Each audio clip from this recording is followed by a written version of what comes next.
बिस्मिल्लाहिर्रहमानिर्रहीम। अस्सलाम वालेकुम ख़वातीन व हज़रात। अगर आपने चैनल का विज़िट किया है तो आपका बहुत बहुत शुक्रिया। मुझे उम्मीद है कि आप इस खूबसूरत नावल की खूबसूरत कहानी और इसके खूबसूरत अल्फाज से ज़रूर लुत्फ़ अंदोज़ होंगे। शुक्रिया। अगर आपने अभी तक चैनल को सब्सक्राइब नहीं किया तो इसको सबसे पहले सब्सक्राइब कर लें। दफ्तर इम्कान। वो जयपुर से ज़रा आगे निकले थे कि दुनिया ही बदली हुई दिखाई दी। यूँ तो नबातात और जमादात में तब्दीलियाँ लाहौर पहुँचते नुमायाँ हो गई थी, लेकिन कसूर के आगे से अरावली का सिलसिला को भी थोड़ा बहुत शुरू हो जाता था। लिहाजा भूरे स्याह पत्थरों के बड़े बड़े ऊंचे चट्टान नुमा ढेर जगह जगह बिखरे मिलने लगे थे।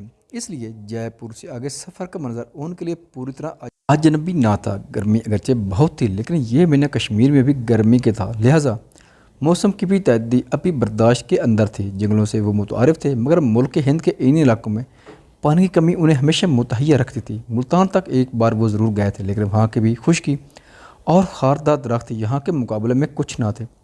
शहर के दोनों तरफ दूर तक भद्दे भूरे सब्ज रंग की तनोमंद जड़ियाँ खौफ और अफसरदगी पैदा करती थीं। उनके नाम भी उनकी तरह गैर दिलचस्प और चिड़चिड़े मिजाज के थे।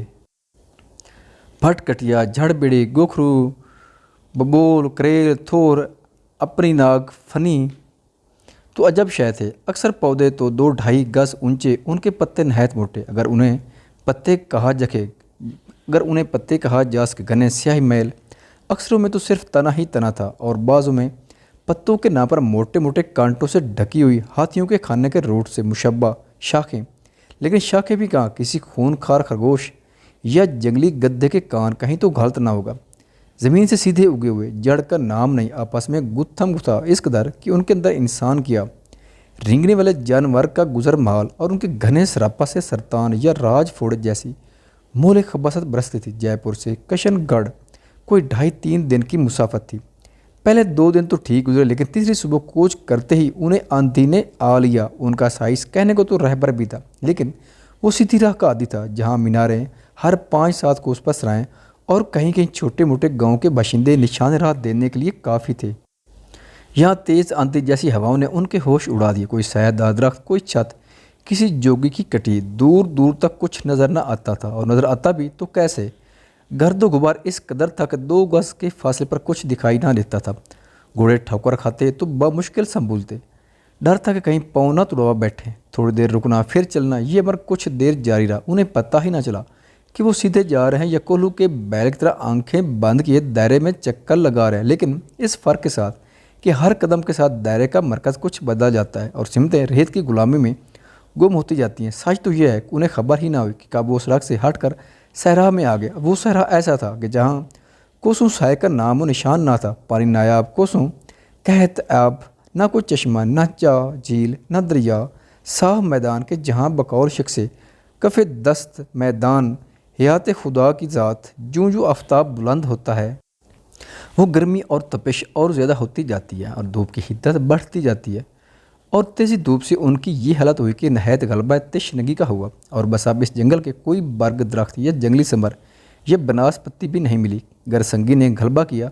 ये वो जंगल है कि जहाँ खिजर अलियात जैसे पैगंबर भी सरगर्दां फिरे। बड़े बड़े ऐसे राह रवी मैदान से डरते हैं, बस अब नायाबी आपके सर पटक कर मर जाते हैं।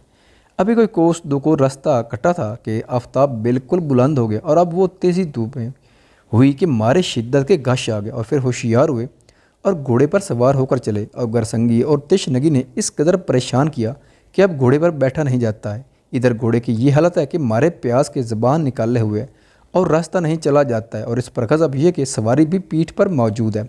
अजीब सहरा है कि जहाँ सिवाय दरियाए रेग के और कोई शय नज़र नहीं आती है।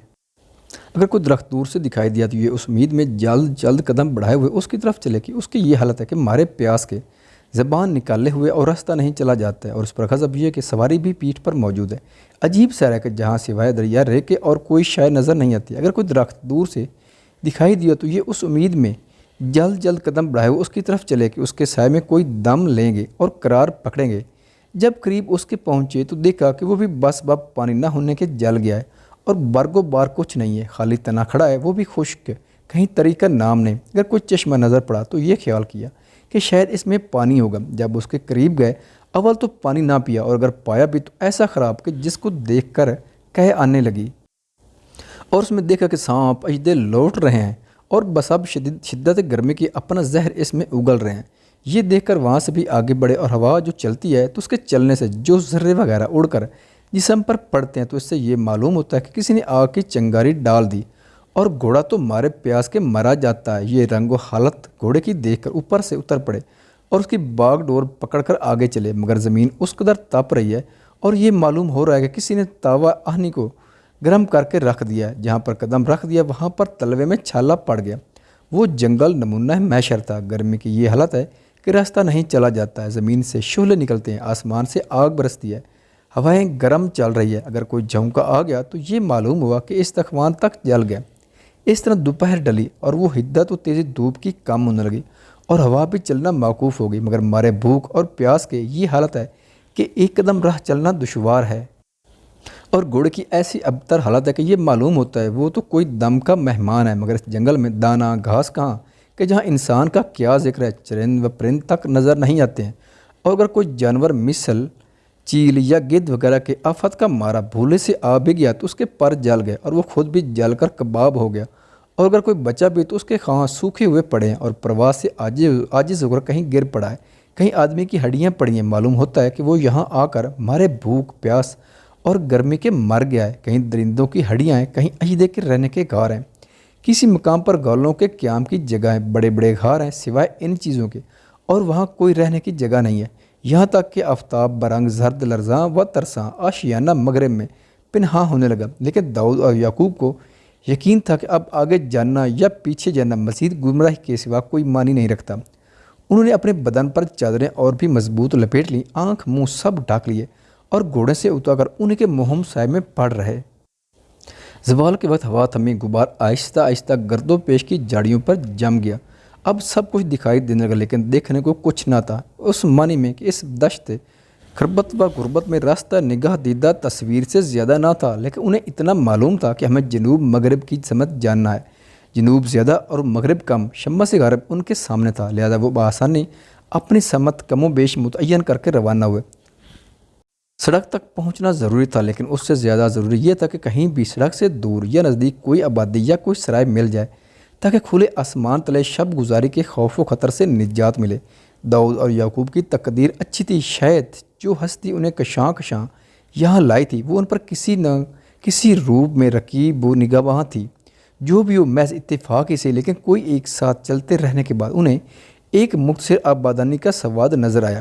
پھر چھوٹے جانوروں کے ایک ہاتھ ریوڑ سر ہلاتے ہوئے اپنے گھروں کی طرف قدم سن، گردن میں لگی ہوئی گھنٹیوں کا شیریں نغمہ دھیرے دھیرے فضا کو سیراب کرتا ہوا، اور بھی دور سے کچھ اونٹوں کے کوہجوسہ ڈیلوں کا سایہ ان کی طرف آتا ہوا۔ یہ مناظر ان کی آنکھوں کے سامنے یوں گزرے گویا وہ خواب میں ہوں، اور ابھی آنکھیں کھل جائیں گی تو وہی لک و دک دشت و ریگزار ہوں گے اور ان کی بے چارگیاں ہوں گی۔ ان کا رہبر تو ہنس بھی رہا تھا اور رو بھی رہا تھا۔ راستے کے جوخم سے واقفیت اسے اپنے نو آمدہ مسافروں سے بہت زیادہ تھی۔